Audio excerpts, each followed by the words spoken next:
Okay, folks, bins on. It's serious news time, folks. This one, it really is. Got about 4 subjects to cover, all in the one video now, because I don't have the time to do 4 videos.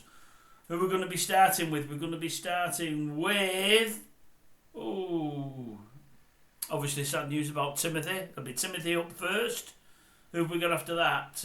Father of Ellie Edwards. That was the young lady shot, murdered, outside a pub on the Wirral at, was it Christmas Eve, a year or 2 ago now? And then we're going to look at the old bishop again, not just, is it Welby, whatever his pigging name is, also his other cohorts, and then a couple of soldiers. We'll start with Timothy, in case you've not heard, and I'm sure you have. Old Timothy West has sadly passed. It's been announced, I think, today. I think it's happened earlier this week. I think the family have kept it in family for a day or two. Timothy was 90. It's been said one of the greatest actors of his generation. Maybe one of the greatest British actors of all time. I think I first heard of him. He come to my imagination in Brass many years ago. I used to at one time watch EastEnders. He played a part there for a while. I thought he was absolutely fantastic in his later acting career. And I've seen him for a few series of the old canal journeys with old Prue there. Prunella, or Basil's wife, as we know her from Fawlty Towers there. Old Sybil. She's had, is it dementia? I think it's dementia. For about 11 years now. Well, it got diagnosed about 11 years ago. They think she had it really for about 20. She had early onset in the early 2000s. And Tim's looked after her with the help of a carer over the last few years, manfully on his own in their own home. She'll be absolutely lost without him. It must be awful for her waking up without him now. I suppose in that situation you always hope, I think he's got a couple of children, that your mother would go first.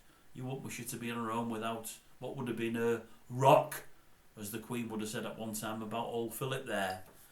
So it's very sad. He's gone. He's had a stellar life on the stage and in film and on TV, and he'll no doubt be sorely missed.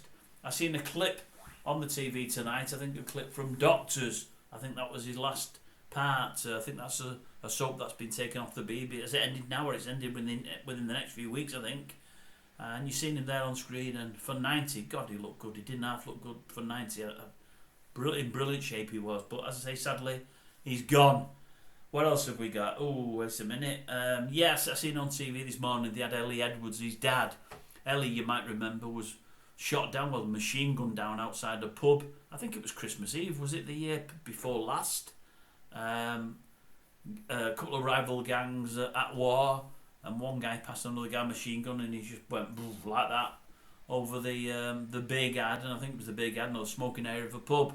And young Ellie, unfortunately, got caught in the crossfire, died instantly, I believe. Anyway, one of his cohorts, the guy I think that helped him dispose of the gun, and also I think helped him burn out the car to try and get rid of all evidence, he got sent down for 9 years. And under this new thing now, because our prisons are absolutely full and letting folk out early, he might get out as early as 3 years. Ellie's dad was on the sofa this morning with old Susanna and Richard Madeley. And he actually said, it's crazy. He said, you're getting more for shoplifting. He's getting the sentence of like a shoplifter. Where's the justice in that? And I thought to myself, I'll tell you now, if he, the guy that might get away in 3 years, if he had gone and robbed a bank without a gun, he wouldn't have been in for 3 years. If he'd have gone and robbed a bank with a gun and not discharged it and not used it, he'd have got more than 3 years. He'd have been in more longer than that. Because you rob from an institution, or try to rob from an institution, and you're behind bars almost forever. This guy has been complicit in the murder. Alright, he's not pulled the trigger himself, but he's helped the murderer, or tried to get away. Absolute madness. No wonder this young lady's dad is absolutely devastated, and rightly so. Yeah, the bishop, what was it, Justin Wellesby? I think that's his name. I don't really take to these religious figures and whatever else. I've no time for them. And I've got less and less time for this fella. He walked finally yesterday, but he should have gone well before that. He shouldn't have had to have been pushed. He shouldn't have had to have made the media. He should have gone. He's the guy that really covered up for an old mate of his. Was it John Smythe, I think it was, an ex-barrister, who they say has molested at least about 130 children thus far. All boys, I believe, all young boys, or youngish boys. I've heard something else there that surprised me. in Great Britain, and also when he was getting found out, he shuttled off to Africa, South Africa I believe it was, and carried on doing it over there. Wellesby knew about it in I think 2011, said nothing. The police started looking into it in 2016. By 2018, Wellesby died of a heart attack, so never served any time whatsoever. Turns out today we're hearing that there's at least 2, possibly as many as 4, but at least 2 other bishops knew all about it as well. And I think a couple of folk that have been molested are calling for them to be gone. Well, again, they shouldn't be there should be no calling for them. They should have just gone. You know, when it's now made, they should have reported it anyway. But once it's now made the media, as soon as the story hit, I think it was on Channel 4 initially, they should have just walked. They need to be down the road. They're no good to absolutely anybody. But I was hearing something today on the TV. I think they interviewed a chap. I think he was from Lancaster. And Susanna Reid was interviewing him today. He's a fellow that was abused by this sicko, this barrister, a few years ago now, a good few years ago. He's a lot older now, this chap.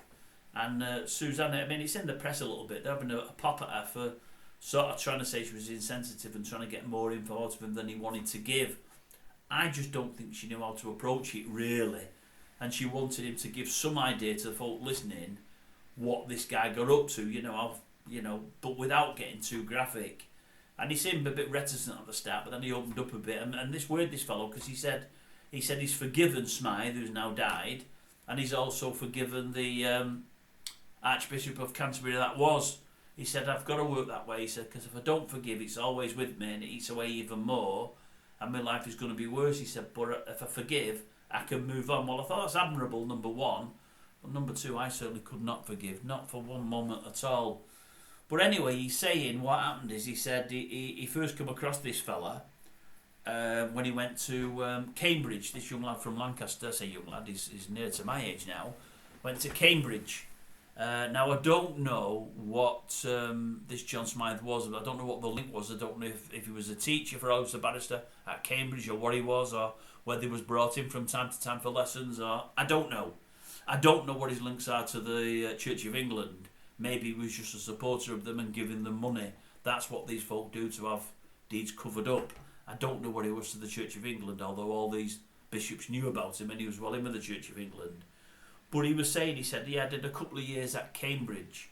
He said, and what he did, he said, he had this thing, he said, whereby he would chastise you for being a bad person and chastise you for letting God down. He said, and he used to beat us. He said it got to be once every 3 weeks. Once every 3 weeks I'd have to go to his place of wherever this fellow lived. I think it was where he lived. He said, and he'd beat me. It was pants down, and he'd beat me. He said, he'd whip me. He said, it could be up to 200 times. 200 times. He said, it was that bad. My bottom was bleeding, and I had to wear nappies. And you're thinking, what? 200... Obviously, it's sexual gratification for this paedophile. But I'm thinking, 200... And he said he kept going back to him every 3 weeks. Now, I've heard it since, somebody else have said, what did he say? He told these boys, young men, they had to bleed for Jesus. They were bleeding for Jesus. They were bad people, and Jesus wanted them punished. And they were bleeding for Jesus. Now, this guy said, he did it to me for 2 years. He said, I failed on year 3 all my exams at Cambridge and then got shipped out to Manchester University, and then it all ended. So that was my get out from there. But I'm thinking to myself, well, if you're in your second year at Cambridge, you must have been 18, 19, 20. Why would you fall for that? What? Were you that? Are you stupid? Because you don't come across as stupid. Are you that much of a believer in God that you believe about punishments and people should be there to administer them? I mean, surely at 17 or 18, you know a grown bloke should be dropping your pants for you and beating you up with a cane or whatever it may have been. Surely you know that isn't right. I won't tell you what else I thought because I feel sorry for this fellow, but then again I thought to myself, well, I won't say what else I thought because I'm sure some of you are thinking the same, but I feel awful even saying that, but I just cannot believe anybody of 17, 18 that's at Cambridge or Oxford. They must be clever people. They must know that isn't the norm. Anyway, these at least two other bishops, maybe more, that knew all about it, and to my mind, should be down the road as well. I'm sure in time they will be, to be honest with you. And the last story I heard today, which is this week, it's an awful thing to hear. Two soldiers? I think it was two soldiers. 2 or 3 days before Remembrance Day, they're at a fancy dress and they go as two Nazi. I think it was officers, to be honest with you, but it doesn't really matter. Two Nazis, they dress up as Nazis, and you're thinking, what on earth is going on? Number one, how insensitive are you at this time of year, knowing that many of your own folk have died for you and to get you where you are, to keep us alive, generations past. But it's not just because of the time of year, but I think what men, or women for that matter, that are in the army now in these days, can ever think of donning a Nazi uniform for whatever reason, whether it be for fun, and it can't be, or for fancy dress, and it shouldn't be. I just think, what on earth is going on? There's some absolute pillocks in this country still, aren't there? Absolute pillocks. Do they not realise, as I say, what past generations went through? It amazes me, folks. It really does. It was passable for Freddie Starr. You'd let that one go, but two folk in the army, I'm not so sure about that at all. I'm really, really not. Anyway, it takes all sorts, doesn't it? It takes all sorts. Sorry we got a bit serious there, folks, but there were subjects that I felt worth bringing to air, and to that end, I'll love you and leave you, and I'll catch you tomorrow.